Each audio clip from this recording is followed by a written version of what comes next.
Humantong naman sa pamamaril ang paniningil ng utang sa isang lamay sa Cavite. Huling habilin daw na nakaburol na singilin ang taong may utang sa kanya. Nasa frontline ng balitang yan, Gary De Leon, exclusive. Nakikilamay lang, pero ngayon kritikal ang lagay ng biktimang si Roger sa General Mariano Alvarez sa Cavite. 2 beses siyang binaril.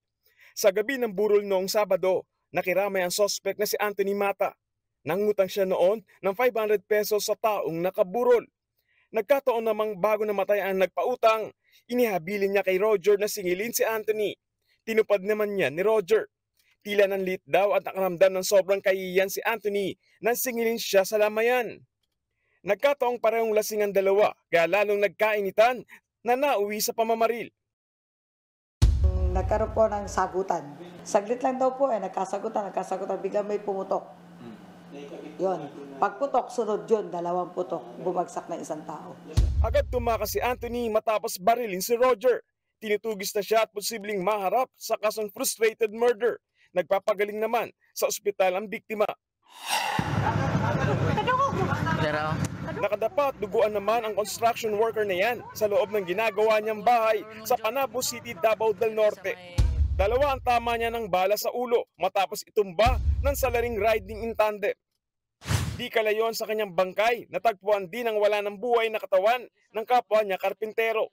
Tinakbuhan niya ang mga salarin pero naabutan siya at napatay. Natukoy na ang mga biktimang sina Aldarico Gisongan at Napoleon Carizosa. Hinala ng mga pulis, planado ang pagpatay. Pero pala-isipan pa ang motibo at kung sino ang nasa likod nito. We already have the copy of the CCTV. However, because of its intelligence impact na hindi pa namin mai-release sa ngayon. Kasi that is the evidence that will lead us doon sa identity ng mga suspect.